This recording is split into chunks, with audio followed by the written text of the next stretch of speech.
Request and perfect. Hey! There we are. Some technical difficulties, but okay. Always is with these things. Yeah, right, exactly. So, how are you? Pretty good. How are you? Good. We actually never met or even I spoke on know. the phone. We did this all virtually. I guess this is like the new, yeah. The new normal. It's pretty cool, actually. Normal, exactly. Yeah. Okay, so right now we have 9 people. It's 9. We can wait.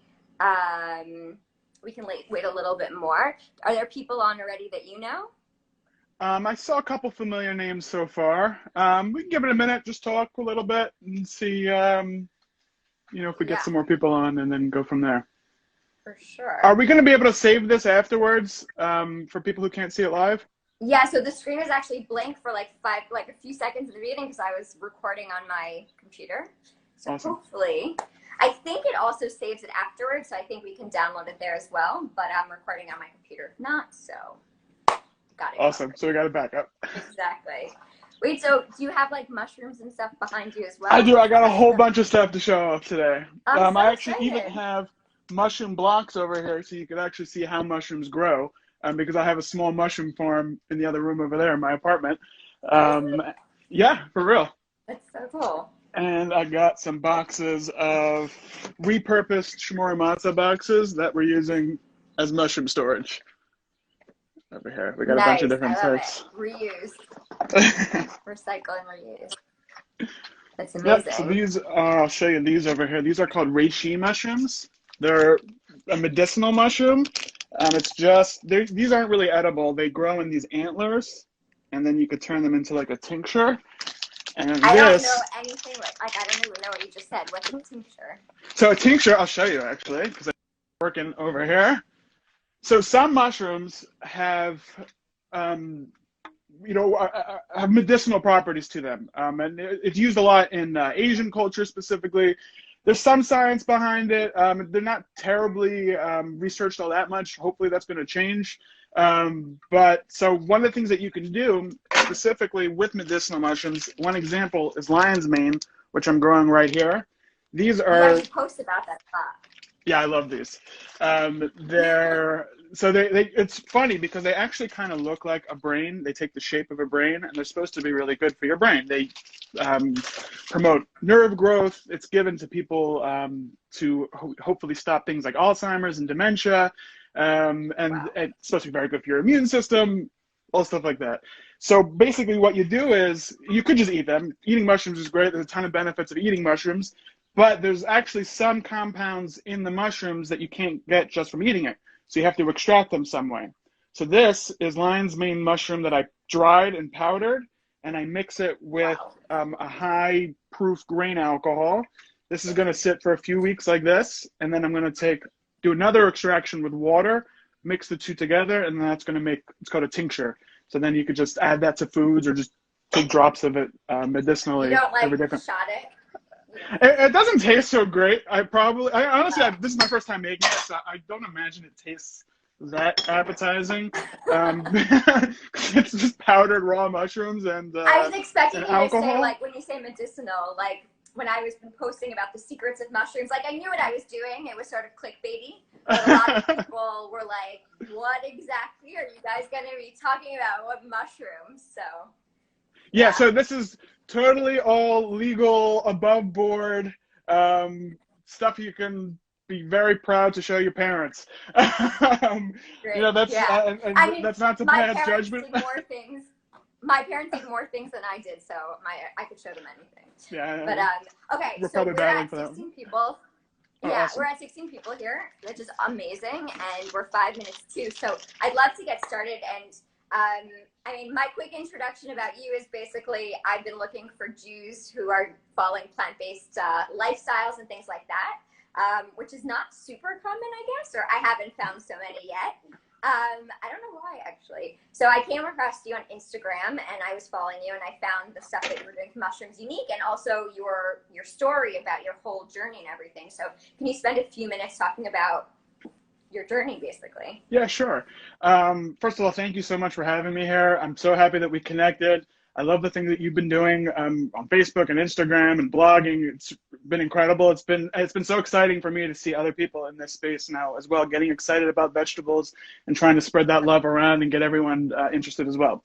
So about me, about a little over 3 years ago now, and most of my life, I was morbidly obese. At my biggest, I weighed 355 pounds.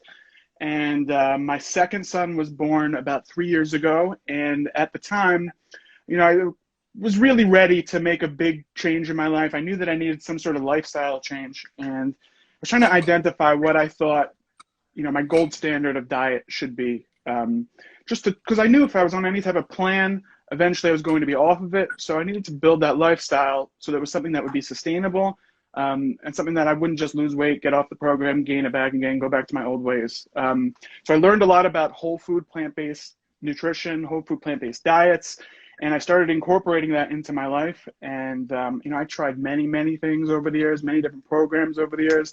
I was never happy with being obese.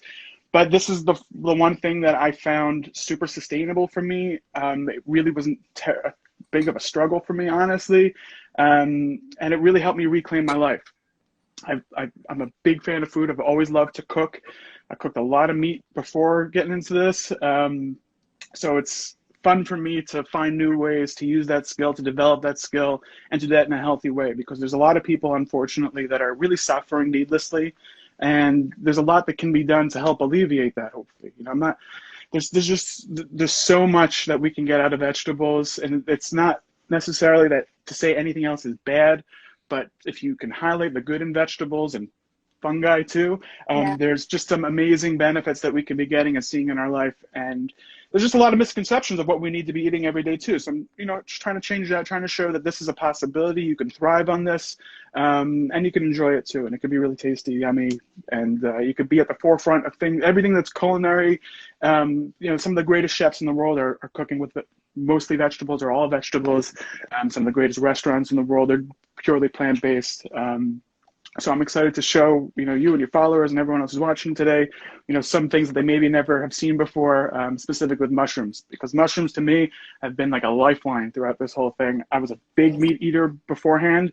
So this has helped, you could really mimic textures. There's a ton you could do with them. And I think they're really delicious. I think they're so cool. They're great for the environment. They're super sustainable. They're super easy to grow. If we have a little bit more time later, I could talk to you about how I grow them.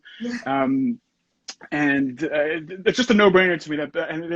To me, more people should be cooking this. More people should be eating this. It should be part of your life in so many ways. So I'm really excited to get into this and to show you what we're going to do today. Yeah, that's awesome. I totally want to jump in. I mean, for me, mushrooms, just to quickly, like I said, I'm not a flyer, which is really it. I saute mushrooms with onions. That's such a basic, even with all the creativity I've learned now going into a plant-based lifestyle, mushrooms still have been sauteing them and then maybe now grinding them up and putting them in a burger or whatever it is, or meatball or something like that. But that's been it. So when I've been seeing all the things that you're doing, it's so intriguing because I didn't know there was really anything else. Maybe stuffing them, right? Stuffing them with a breadcrumb meat mixture. But besides that, so okay, let's jump in. And so yeah, really cool. Okay, great. So I just quickly, I would love to take credit for everything I'm going to show you today. A lot, big part of this is sharing, with everybody. And something that I've learned a lot from two amazing chefs that have their cookbook behind me, just to give them credit. Chefs Derek and Chad Sarno. They cook plant-based. Their methods for mushroom cooking are kind of what sparked my interest in cooking mushrooms. And so I'm using a lot of their methods today. I've, put my own flair on it a little bit. So, I'll show you that. But I just want to make sure I'm giving them due credit, so you can see what we're doing. So we're going to start off today doing oyster mushroom steaks. I know Bayla and I talked about it a little bit. Yeah. So great. You got oyster mushrooms right there. Perfect. But mine are different than yours. Mine are little babies, but I think it's all going to be good. Okay. Got it. The cool thing about this process is that you can really do this with all different types of mushrooms. It doesn't have to just be oyster mushrooms. You could do this with the lion. It actually comes out really, really good with the lion's mane mushroom. You just take the whole mushroom, you'll see, you press and sear it. Kind of looks like a chicken cutlet when you're done with it. Then I've marinated afterwards, breaded it, cooked it. It looks like chicken. It's pretty crazy. And it tastes really good too. Yeah. So today I'm going to be using, and similar to what you have, that's an oyster mushroom. This is a little bit more of a cluster oyster Yeah. mushroom That's really here. beautiful. So these grow out of, this would grow out of a bag like this, kind of this on the side like this. So basically this is a substrate, which is generally made out of a hard wood, and it's inoculated with spores. Think of like a seed from a plant. Yeah. That's the spore of a fungus. And This is that like will a whole new colonize. world. It's so cool. Okay. It really is a whole world. There are millions, there's so much that we don't even know about mushrooms. I mean, there are millions and millions of species of fungus in the world that we don't even know about. So it's really exciting. They're finding new uses for this stuff every day. It's used to clean up oil spills in the ocean. It's used to build new types of building materials. They're talking about making buildings on Mars out of mushroom mycelium. It's used, I mean, one of the greatest inventions that saved human lives in history was penicillin. And penicillin is a fungus. It's a mold. Fungi, yeah. Right?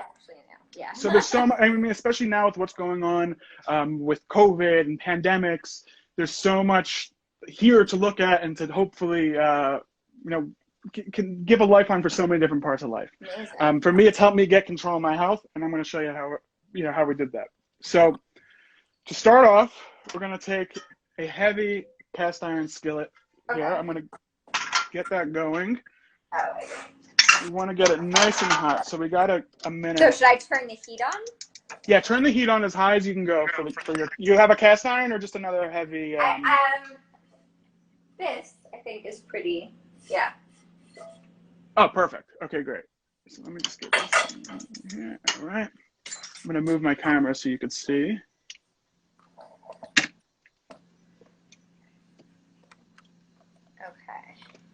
If anyone has any questions, someone asked, can you teach us how to grow the mushrooms? Yeah, that's a great question.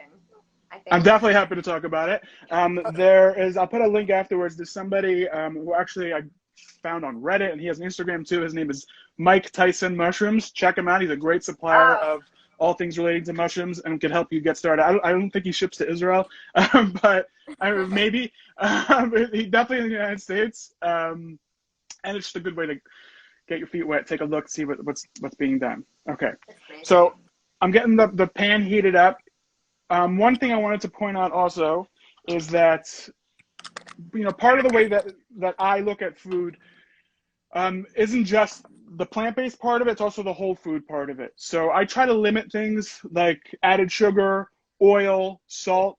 I'm going to use some of those today to show. It's a little bit easier and quicker with showing the process of cooking this today, but you could absolutely do this without oil. When I cook for myself, 99% of the time I'm doing it without oil. You could use, it's a great tip in general to use in place of oil when you're sauteing or doing anything on the stovetop, or even when you're roasting, is veggie broth. Veggie broth comes out really well. I make my own. That's something I always have on hand. Got a little bit of a glare here I'm going to try to fix. And so normally I would do that. Here, this is a little bit quick. It's a little bit more labor intensive to do it with the veggie broth. You got to flip it a little bit more often. So for the sake of teaching, to show the method, to go a little bit quicker, you're going to see it this way with a little bit of oil. So the only thing I have on the side for me here is I have a little bit of a spice mix here. The recipe calls for celery salt and black pepper to sprinkle over it when we flip it. Okay. I'm trying to stay a little bit away from salt, so I have some black pepper, garlic powder, and onion powder. What's it called? You can season with whatever you want. This is just garlic powder, onion powder, and black pepper. But you can use celery salt, salt and pepper, whatever you want to do to season both sides. So this is getting nice and hot now. I'm going to use peanut oil for... Okay, I'm back. Oh. And you're going to do half at a time, half in the beginning, and then I'll tell you when we'll do the second half. I missed something. So we're going to put a little bit of oil in the pan. It was like loading. So we're going to put a little bit of oil in the pan. Yeah, so I have 3 tablespoons measured out. We're going to put about 1.5 in the beginning. Okay. And then when we flip it, we're going to put the second 1.5 tablespoons in. Okay. So half at a time. So I got my pan. Nice. I'm going to put half of it in now. All right. My pan is nice and hot. I'm not really measuring, so yeah, that's okay. You don't. It doesn't have to be exact. Okay. Okay. And then So I got Okay, so you got your mushrooms next to you. This is getting nice and hot here. And do you have another pan next to you as well? Something heavy? I have, so this is what I did last time. You have like this big weight, and I don't have that. So I took like a pot, because that could fit inside the frying pan, and then like a butternut squash. Oh, perfect. Perfect. So you don't even really need a weight. If you don't want, you could just push down. It's just a little easy. You can then do other things if you have a weight. So this is nice and hot right now. I think it's ready to go. So I'm going to take, if you're nervous about bugs or anything like that, this one is pretty easy. I've gone through it myself beforehand and just like spread it apart. You can go in with a Q-tip and clean it out. A lot of this stuff is grown indoors, so you don't have to worry about too much. But depending on what your standards of cautious with bugs and things like that. That's a good point. I mean, these ones are very, like the ones we have in Izzo here are like pretty, I mean, you would see a bug in here if there was. Yeah, that's what I think, generally. Do you wash first? Like, what's your deal? I don't wash them. I try to keep them as dry as possible beforehand. I'll just wipe them off generally with a paper towel or Q-tips if you really need to get in somewhere, like a deep crevice in there. Right. Okay, so I'm going to start now. I'm going to put this in here because this is pretty hot already. I'm going to take the whole mushroom here. I'm going to pop it down right here like that. And I'm taking this. This is a Dutch oven. I'm going to pop that on top and push down.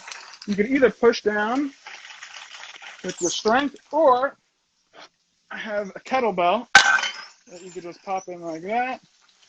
This is a little uneven, so I'm going to hold on to it. So I have a question. Mine, which they're small, last time when I did it, because I did try to do it before, like just to test it out, they came out really crispy, but like there wasn't so much meat to them. So I'm wondering if I should just keep them together as a cluster, and then they'll stick together.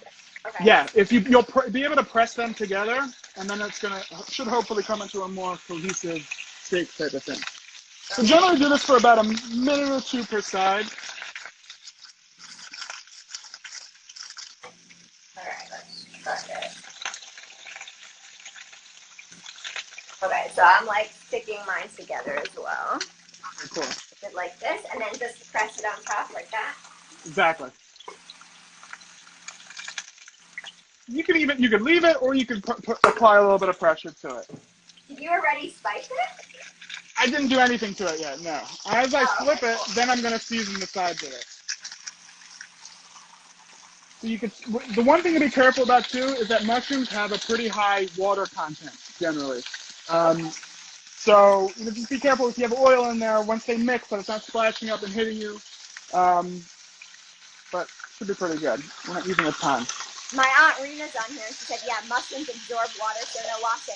It's funny with the washing and the not washing, whatever. Like, I've seen YouTube videos of people saying, like, you have to wash mushrooms. It's not good if you don't wash. And then other people like, never wash the mushrooms. So it's like this big... Yeah, you generally want to stay away. Moisture is generally your enemy once a mushroom is picked. So you want to keep it pretty dry. You also want to store it in something that's going to let it dry out a little bit. I store all my mushrooms in brown paper bags in the bottom, that crisper drawer in my Right, so those fridge. like, are two things you mentioned that, like, again, I don't know. I'm an American who lives in Israel, but, like, I don't buy American things. So, like, I don't have paper bags, and, like, I don't have a crisper drawer. So, like, it's so funny. Like, some things you would never think that you can't get there. I mean, you probably can. It's just I don't see them in, like, the supermarket. Okay, so I flip this over now. I'm going to season the side that was previously on the bottom. I'm going to pull this out a little bit so you can see how beautiful this looks.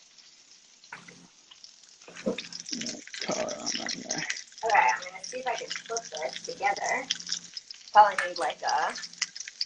So if you don't have a lot of oil left in there or liquid in there, you could pour the reserved oil that you had before in there. Yeah. You can see how it's starting to look like a steak already. So I'm going to push this back in here. I feel like I'm going to need more practice with mine, but we got something. The great thing about mushrooms, one of there's many great things about mushrooms, but one of the great things about mushrooms is they're kind of hard to mess up. You can overcook them, and they're still great. So whatever we make today, I think is going to come out really good and really tasty. Did you flip yours already? Yeah, I just flipped mine. Okay. I put it on a little bit before you, though. Also, mine's a little bit bigger. Right. So yours, I would do a little less time so it doesn't get crazy crispy. Right. If you have a try to do it, if you can, in one motion as much as possible with your spatula. Yeah, I'm gonna. Okay. I'm releasing now the second flip. This flip now is when you get a lot of moisture out of it. The general rule when you're cooking mushrooms also, I hope you could hear me. Yeah, you want to talk a little bit louder, like okay, because this is making a lot of noise. No, so the general rule, yeah. So mushrooms generally will release the moisture in the pan and then reabsorb them back again. That's usually how you know when they're finished cooking, is when they reabsorb their moisture back again. They bring it back into it. I should have brought a notebook. I would take care of something. Well, I guess I'm recording this, so it's also good. Yeah, that's good. Oh, baby. Okay. I wish I could show this. I mean, I can. I'm going to show what's going on here on mine. Okay, can I split? Yeah. Okay. So can you see what's going on? So, like, oh, yeah. now it's that looks great. of liquid coming out. It's going to reabsorb those? Most of it should reabsorb. That's how we'll know we're done. Okay. Because mine looked a lot more, like, juicy or whatever than yours. Because, again, mine was, like, sitting in the refrigerator in this, like... Yeah, in that plastic, yeah. In that plastic. And, like, I knew if you knew, you'd be, like, so disappointed, but I had nowhere else no, it's all right. It's all right. It's good, because that's giving you more... Amazing. I just whipped mine again, and I'm just swirling the juices around, kind of, like, basting it a little bit, like you would a steak. Okay. And I've watched a lot of Gordon Ramsay steak videos, so you see that he does this a lot. Oh, that's really nice. Okay, I'm if gonna. you really wanted to get fancy and unhealthy.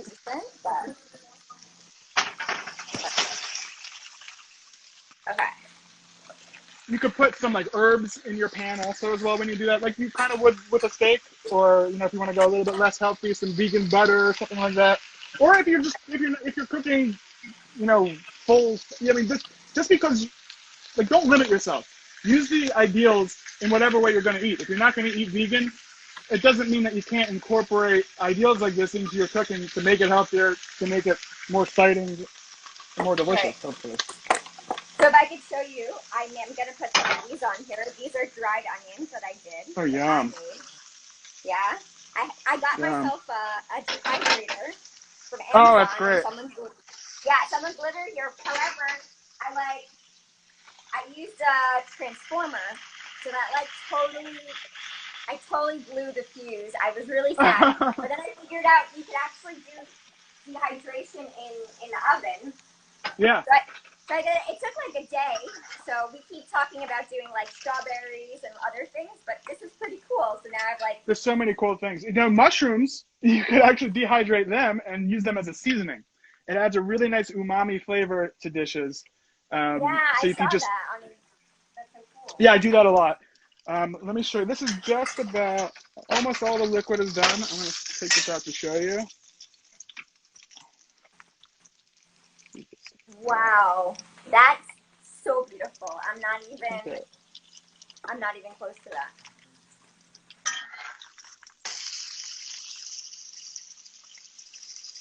And then we're going to cover it with sauce and then bake it in a little bit to finish it off. Mine didn't get as crispy as yours, but I'm afraid to let it cook for too long, Don't be afraid to overdo it, really. Like with mushrooms, I personally like mushrooms a little bit crispy, a little bit well done. That looks good. Yeah. Oh, you can see it from there? Yeah, I can see it. That's pretty together. I'm not, maybe because mine's a little bit thinner, I don't necessarily need the whole weight, right? I could just... Yeah, probably not.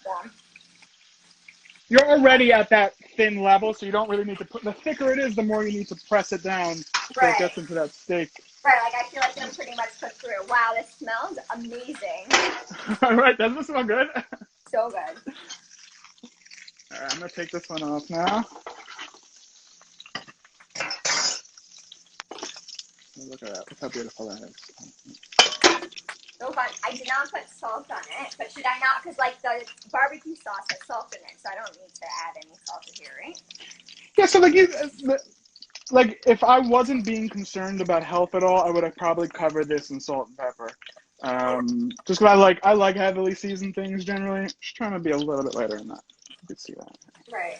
I'm gonna show you So the one step about the barbecue sauce that I actually tried today for the first time, which turned out really well, was I pressed it through a fine mesh sieve, and it gave it a much nicer consistency now. So it really kind of looks Oh, like so that it's like consistency thinner. of barbecue sauce now.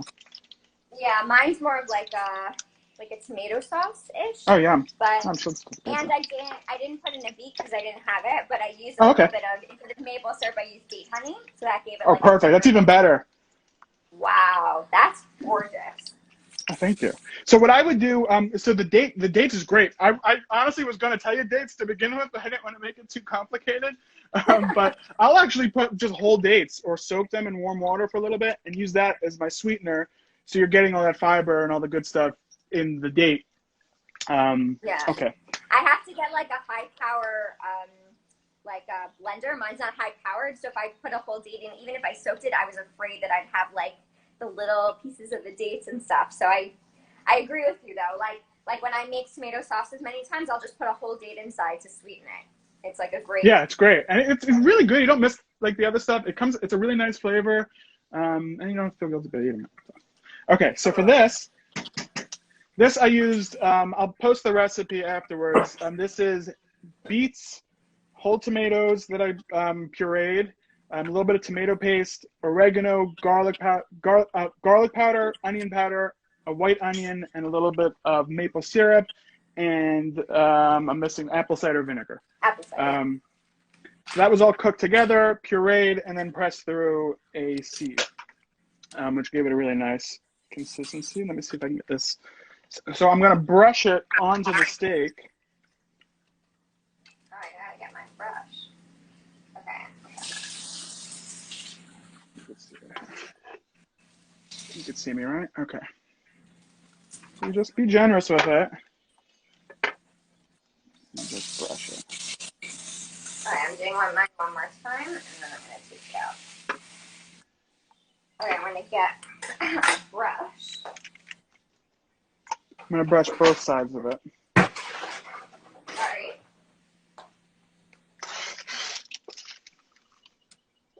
I'm gonna be in touch with these people. Like in Israel, it's like because it's such a small country, it's like one mushroom supplier. Like I've never seen anyone else do mushrooms. It's like this company, Tekoa. So they're in Tekoa, obviously, and like their phone numbers here and everything. I'm gonna ask them if they do oyster mushrooms like this, because like if maybe they just sell it outside. Because you know, in Israel, a lot of times there's like really, really beautiful produce here and like whatever, but they don't even sell it to us. Like they ship it to like Europe and everything. So. Oh wow! I have to imagine with a little bit of looking, you should be able to find stuff there. Just because it's so easy to grow, like there's no reason not to. And one of my goals, hopefully, is to try to get people to ask these things of their produce stores, their supermarkets, to have these things so that we can have them around. I personally drive out to a Korean supermarket in Bayside, Queens. So I can find all this stuff there. It's great. It's a little bit of a drive, but it's available here, thankfully. So that might be the first place to start. Like, I don't know if they have that in Israel, if you have Asian markets, Korean markets. They have like Asian Indian markets. It's usually like combined together. Oh, cool. Like that might be a good thing. But by the way, if you ever wanted to make aliyah, this is a great business. If it does, I'll tell you if I can't find any. You come out here, start a farm, grow mushrooms. You'll take. It's not crazy. It's not crazy. I'm gonna hold you to it. It'd be nice not to have the winter that we have here. I'll tell you that. Today, though, the heat that we had, you don't even understand. It was 106 degrees. Tomorrow it's 109. You know what, though? I'll take it. I'll take it. After this winter, it hasn't been like a particularly bad winter, but I'm like I can't handle winter anymore. I'm done with it. I want to be somewhere nice. So I'm jealous, and it's beautiful that you're there. So I want to show you what I got here. This is painted. Wow. So I'm going to do mine as well. Mine's like this baby something. So now we got a cover here. I really should have done the beets. That beets adds that like bloody meat look. It Yeah, it gives such a nice color to so many different things. I use it in so many, like in dressings, sauces, and even like when I'm making veggie burgers, if you put a little bit of beet sauce or a whole beet in there, it gives it a nice, really nice red flavor or color, I should say. It's so interesting because like people sometimes get annoyed at me. Like I'll post things like, I don't know, cabbage steaks or like lasagna or like cashew cream cheese, or like I've been doing these like lox, like, you know, it's from carrots, but it's like amazing. It tastes like lox. People are like, why, like, just talk about vegetables. Why are you so like nostalgic about meat? So there's a couple, to me, there's a couple of reasons. Number one is that's what we're used to eating. So we're trying to do, first of all, we're all just trying to better our lives and better the lives of people around us. So there really is nothing to get upset about. A lot of people get really upset about this stuff. It's a little bit of a shame because me eating this way is not passing judgment on anybody else in any way that they eat. I ate terribly for a very long time. I'm not one to judge anybody for the way they eat, first of all. That being said, I don't think there's any, I think whatever diet hashkafa you have in life, there's one thing that almost everyone agrees on, and that's if you eat more whole plant foods, you're doing better generally.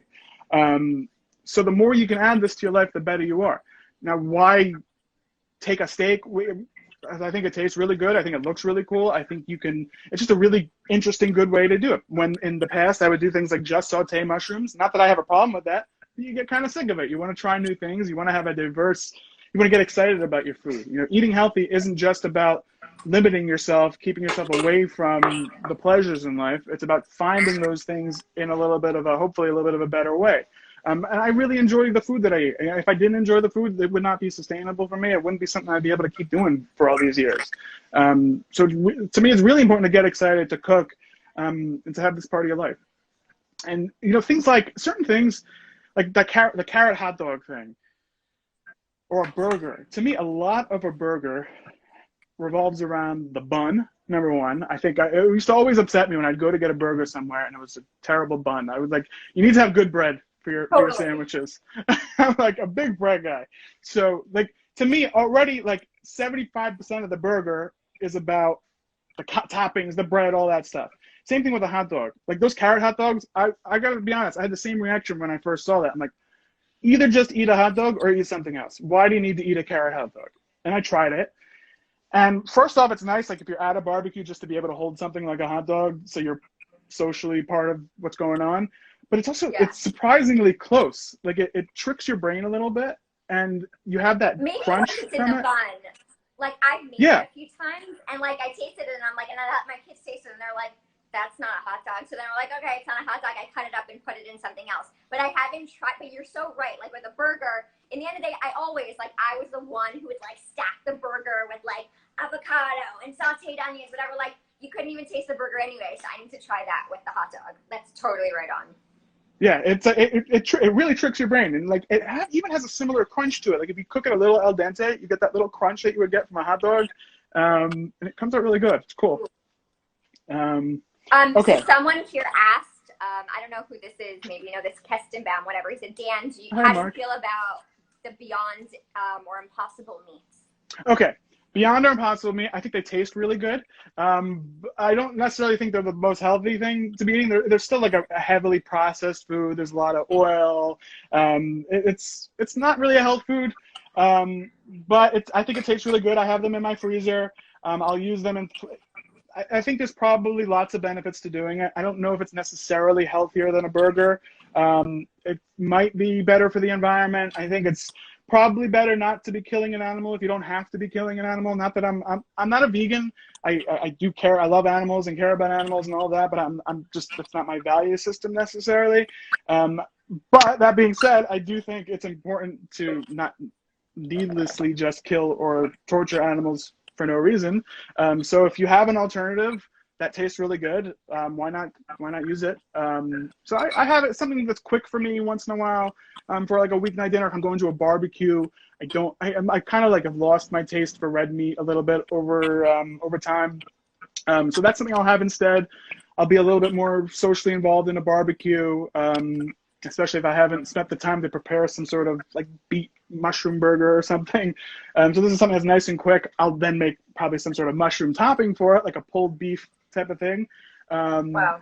So yeah, not best practice, but it's okay. Yeah, let's see. Debbie says Beyond Burger for desperate times. Yeah, that's kind of how it goes. Yeah. No, it's interesting because like I'm so into like making. I mean, you seem to be like you do a lot more than I do, but like I do believe in doing everything from scratch and things like that. But I do still have animal products around, like my kids, because of my kids and it's quick things. So like eggs or tuna fish or whatever it is, like we don't get red meat. And I have chicken that like once every few weeks we do for Shabbat. I'll do schnitzel or soup. But those are easy things. But it's also because I'm against buying all the vegan processed products. Sure. But I still need to have something that I can just grab when like there are desperate times. And it Totally. comes down to like, is it better that I get the vegan processed things so then the animals and the environment? Or like, I don't know how bad eggs and fish are for your health. Like, there's a lot of debate there for sure. Yeah, so sure, totally. like, I don't know. It's hard. Yeah, like listen, my kids don't eat. My family doesn't fully eat like I do. It's more important for my kids. I want to be building healthy habits for them. I don't want to just force something down their throat. So I'm hopefully modeling and showing them. I personally don't eat eggs, but I don't think, I give them to them. I make chicken. I made chicken for them on Shabbos. Right. That's what I do. I see my mom actually commented, you could use no sugar added Ceylon instead of making your own date syrup. Hi, Mom. And yeah, that's a really good tip too. Thank you. Okay. Okay. So we got the steak in the oven. Wait, are we supposed to put it in the oven? Because I missed that. I'm really bad at following instructions. No problem. You can put it in the oven now. But anyway, mine's thinner, so. Yeah, it's thinner. I would say you probably need about 10 minutes in there. At what temperature? I have it at 350 Fahrenheit. Okay, so that's 180. You could do a little higher too, even if you want to go really. Because like I said, the mushroom does well at a high heat, so you can get it a little crispy. I would even honestly put it, like for the last minute or two, put it under the broiler to get it a little extra crispy in the end. Ooh. All right. There's a really cool video out now by Jamie Geller, Chef Jamie Geller. Is it Jamie Geller who I'm thinking of? I think I'm mixing up two people. Jamie Oliver, not Jamie Geller. Oh, I was like, there's both. I always confuse them, and I'm like, wait, Jamie Oliver's the guy, Jamie Geller's the girl. What's Jewish, what's not? Okay, got it. So it's Jamie Oliver, and he made mushroom shawarma, and it looked really cool. So it's something I make not as fancy as he did, but he like did it legit with the spike and everything, and he took the layers of like oyster mushroom, different types of mushrooms and vegetables, and put them on the stick, and then roasted them like a rotisserie, and then he was basting it with olive oil and herbs, and it looked so good. You have to share that. That sounds amazing. Oh well, yeah, it looked really good. Okay. Sorry about that. So next, we got a couple options. So let's do the bacon now, probably, so you can get that started. So I got that. I have those like marinating already. Okay, awesome, perfect. Let me go get mine really quick. So Rena's my aunt. Hi, Rena. She asked, does this taste good with whole portobello? I do definitely do it with portobello mushrooms, absolutely. I did it at a barbecue last year on July 4th. It came out really good. Even what I do with portobellos, after you press it and cook it and all that, you could I like slice it up into these little strips, and then it becomes kind of like a pulled beef type of thing. Really, really yummy. Got really good texture. Or you can just eat it plain like that, just pressed and seared. Either like, let's say you're having a Beyond Burger, that on top of a Beyond Burger would be ridiculous. But even that in place of a burger would be a really good filling meal. It's not a big point for me is recognizing what is cake and what is food. And, not every meal, not everything you put in your mouth needs to be cake. There's special occasions and there's not special occasions. Your regular food that you eat, it doesn't mean it can't be delicious.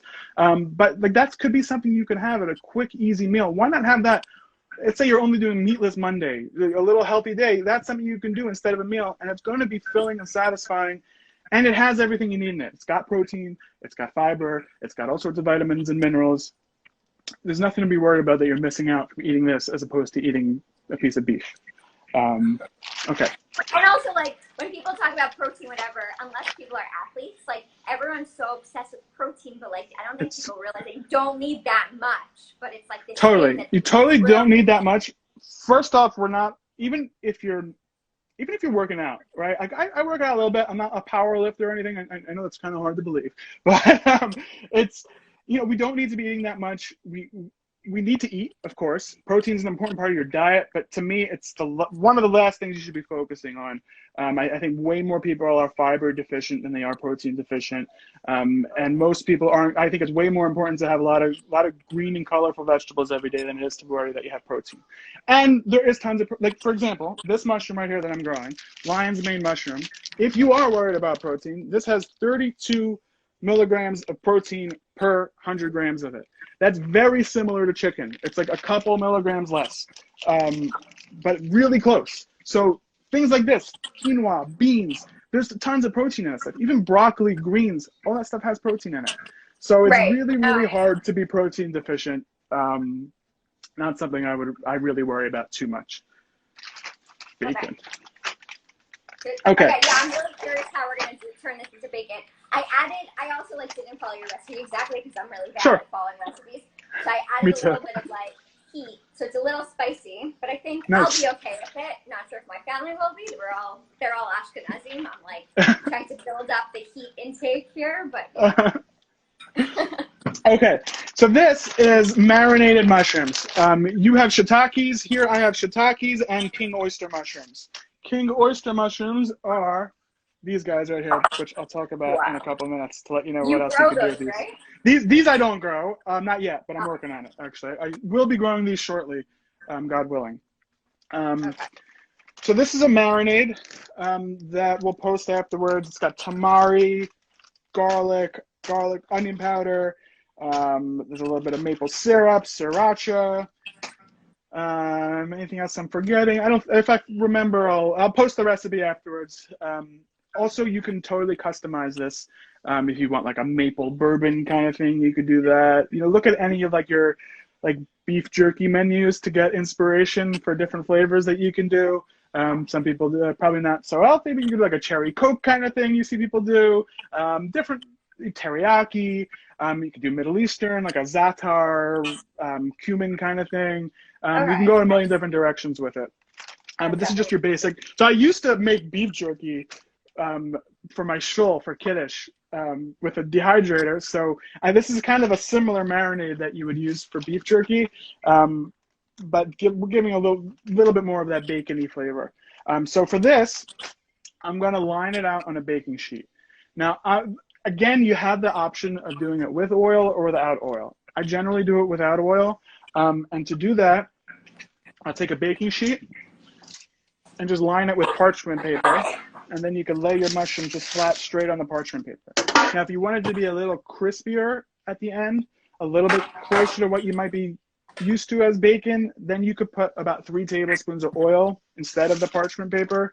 And that will crisp up a little bit better. So I'm just going to lay these out here. So you're basically saying just lay them out flat? Yeah, I'll show you how. Just lay them out flat. Don't crowd it too much. Don't crowd the mushrooms. Did you see, what was it, Julie and Juliet? That movie? Oh, yes. So I always think about that, and it's really true. It's really true. So which side up? I alternate. I'll do one up, one down, and then we'll flip it halfway through. So really any way you want. Right. The thing about not crowding the mushrooms, again, sautéing, right? That's the only thing that I've done with mushrooms. I recently saw that when people don't, when you really do mushrooms by themselves and not with the onions, when you're sautéing the onions, the mushrooms, I'm talking about white champagne mushrooms, the classic, whatever. Right, yeah.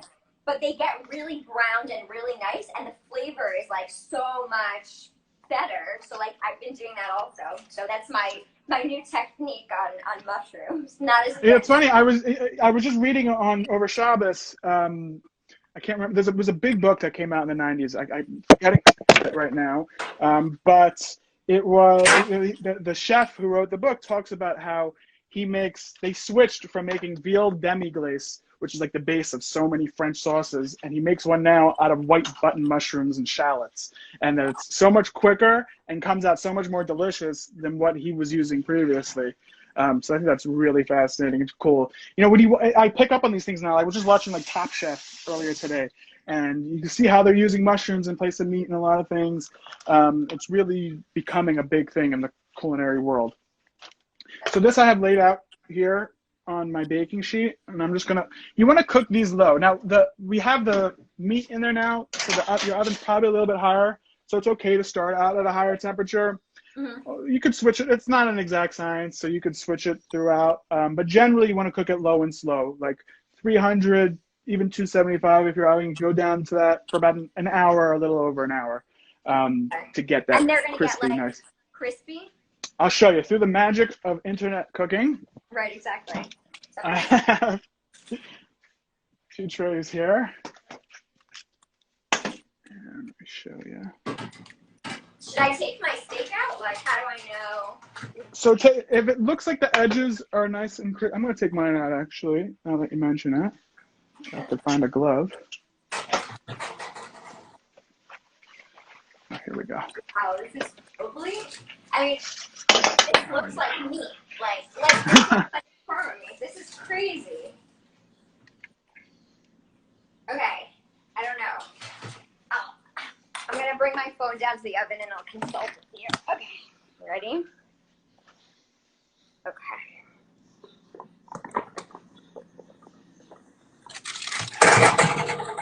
That looks really good. That looks good to me, honestly, yeah. Yeah, take it out? Yeah, I would take it out, I think, at that point. Okay, awesome. You could brush it with more sauce now, too, when you bring it out. Perfect. I have, like, so much extra sauce, but it's awesome because, like, we were, like, when I blended it up, I had my sons are, like, my taste testers. They like, it was awesome, so we were, like, eating it with, like, leftover. Oh, good. Yeah, it's super versatile. You can put this with so much. I just made it with, like, I was testing this out last week, so I made like a steak and potatoes kind of thing, and I was just putting the sauce over the potatoes, like kind of like fries with ketchup a little bit, but like a little bit more of a complex flavor. It was really, really good. So let me show you how much. Don't grab it with just your hand. Okay. So fine. Got our safe over here. And then I'm going to turn the oven heat down, right? Yes. So you said like 300, so I don't know, that's like 150. I don't even know how to do that calculation, but I can do that after. Oh, this came out so good. That was like a big thing when I moved to Israel, was like kilometers when I was driving. And I would be like Googling it all day. Yeah, eventually you sort of like get used to it. So now kilometers is fine. It's like, okay, like 70 is like, okay, and 120, I got a ticket. Okay, got it. Like, fine. But even my weight, I think I've got around, like my weight, I know how to like change it, but my height, I always forget it in meters. Like, I never remember. It's really... It's hard. I did a podcast last week with somebody from Australia, and we were trying to figure out the weight, like what the weight loss meant. It was pretty funny trying to figure it out. It's only America that's doing this. It's ridiculous. Yeah. Doesn't make any sense. Yeah. I mean, metric system does make sense. 100, it's just easy to figure out. But yeah. I don't know. Well, what we're used to, I guess. Like I know 0 and 100, like, it's really, really hot. 40, like, I don't, like, today is 41 degrees. That just sounds like it's cool. It sounds freezing, yeah. But it's not. It's like burning. Okay, should I flip it also, or just like, you're talking about the steak? Yeah. Yeah, you could brush both sides if you want. I'm a little nervous. Like, I'm not sure if they're completely stuck together, but it's really nice. Okay. Yeah, whatever you're comfortable with. I Is just it want to show you the ready? bacon. It looks ready to me. So I would slice it. I'm going to slice this up. How we do it. Oh, you have your bacon ready? Oh yeah, I can show you the bacon first if you'd like. Because like any steak, you want it to sit and rest before you cut into it right away. So it's so funny because like I grew up with steaks. Like, we ate steak and lamb chops like all the time as a kid, but like I cooked, but I didn't really cook that so much. They cooked it in the oven. I don't know if it was so professional, but like once I got to Israel, I got married pretty quickly, and then in Israel there's not really red meat. Like people don't eat red meat so often, so I never really even learned how to cook red meat. So like I don't even know that you're supposed to learn. So you learned for the first time on a mushroom. What better way? That's beautiful. Exactly. So this is the bacon finished. This is what it looks like over here. And this is some leftover from Shabbos that I made without any oil. So you can just see the difference. Like the oil one looks a little darker. The non-oil one's a little lighter, not quite as crispy, but still really good. It's good in salads, sandwiches. I'll even make just like a BLT with this. Like just good bread, good lettuce and tomato, Really? heirloom tomato. It comes out really good. Or like a salad, but you like put it over a salad. Yeah, or something? put it on salad, and this as a topping on like a veggie burger or any burger. There's so many different ways that you could serve this. Go back down. That's so cool. Okay. So let me show you the steak now that we got it all finished. Yeah, I didn't add oil to my bacon. I'm gonna add that now because I do cook with oil and I want it to taste good. So. I'm not going to tell you that it's not going to taste better with oil because of oil. What is the deal? Like, I'm on a bunch of different Facebook groups, like vegan Facebook groups. And, you know, there are some that if I'll post a recipe with oil, like, people will freak out. Like, I'll get kicked out of the group. But I've asked people to explain to me, like, what is the thing with oil? Like, why is that not Whole Foods plant-based? So the main idea between of whole food plant-based is that you want foods that are as nutrient dense as possible. That means you have the most nutritional bang for your caloric buck. So if something is high in calories, hopefully you're getting a lot in exchange for that. So with oil is a very heavily processed product, and there really is very little to no benefit nutritionally that you're getting for the high calorie, high saturated fat, things like that. And a lot of people make a connection between things like heart disease, diabetes, things like that. So, you know, the way that I do it is just to try to avoid it as much as possible. I'm not anti it. I don't think it's evil or anything like that. To me, it's just a little bit more of an indulgent food than what I would eat normally. Yeah, I get that. And I just, through this process, I've learned a lot of ways to do this, that I can make food really good without oil. Things I thought I needed it before, I learned ways of roasting vegetables, of sautéing vegetables where I don't even need it. And especially when I was trying to lose weight, you know, every calorie was important to me. And I was really trying to be because really the way to lose weight is in a calorie deficit, in whatever way you do it. So for me, I just see I'm adding all these calories to my food. Why am I doing that? There's another way I can do it when I do it. Yeah, I hear that. So someone just asked about like olive oil, and that's also like I'm a big subscriber, I guess, to like the Mediterranean, like whatever. I'm not even diet. I personally don't like the word diet, but like again, I don't like it either. But I guess there's a lot of benefits that I've heard of like mixing vegetables with olive oil and tomatoes especially, and it brings out the nutrients in it and whatever. But I don't know. Yeah. Yeah, I haven't seen that. I'm happy to like look into that. Like if anyone has any science they want to show me, I'm happy to see it. You know, and Mediterranean diets I think are really great in a lot of ways. You know, to me, the reason why Mediterranean diets are so health promoting, for me, a big part of that is the high vegetable and whole foods, you know, that are part of it.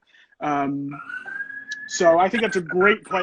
You compare a Mediterranean diet to an American diet, no question which one is going to promote health a lot more. So to me, it's just focus on eating better things instead of what am I going to take away. Like, let me try to add the good instead of taking away the bad. So I just want to show you what this looks like when I cut it out. This is the finished steak. I got a nice little char on it. I'm just going to slice it up a little bit just so you can get an idea of what it looks like on the inside once that's cooked. You get that real meaty. What I have is not even compared to that, but like I'm going to practice. But it comes out. Yeah, you just a couple times you'll get used to. You get the hang of it. You're gonna get excited now when you see like cool mushrooms at the store or something. No, I'm telling you, I'm literally gonna call them and I'm gonna get them to deliver cool mushrooms to our supermarket because like. I'm sure you're not gonna. I'm sure you're gonna be able to find people that are doing this. It's amazing country. I'm sure there's people growing some cool mushrooms there. Okay. Okay, how are we on time? Do you you want me to show you a little bit about that king oyster mushroom? Sure. I think so. Yeah. Let's try to like Wrap it up a bit. 9:56. Let's spend a few minutes on it. Yeah, let's do it. Let's do it. Yeah, let's do the king. Okay, real quick. I just want to show you because we mentioned on the flyer about scallops. So I just want to show you real quick how that's done. This is king oyster mushrooms. There's so much you could do with these. These are really a beautiful mushroom. They're so good and so versatile. Oh yeah, look at that. That looks like meat. I'm not gonna lie. Like, I'm not sure what kind of meat. I don't even remember anymore. Like chicken, probably grilled chicken, but Yeah, a little chickeny. You get like a skirt steak look with this stuff a lot. They have on. That's really good. Oh good, I'm glad you like it. Okay.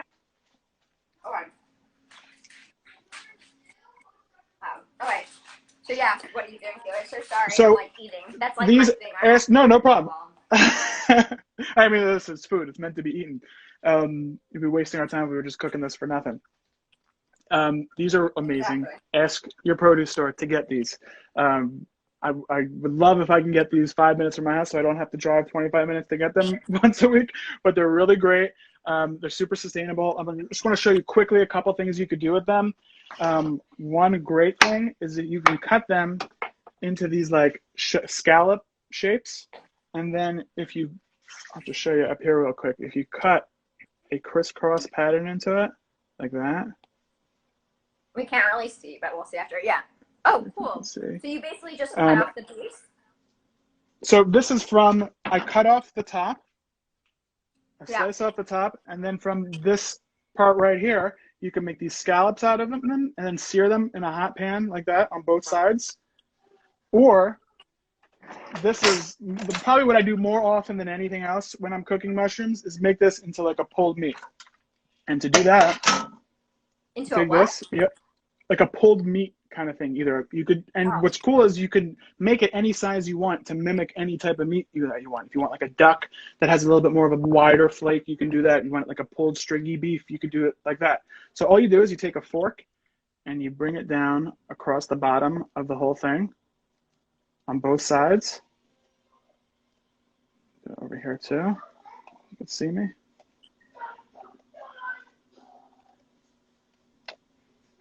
And then what? And you You can just see I stuff got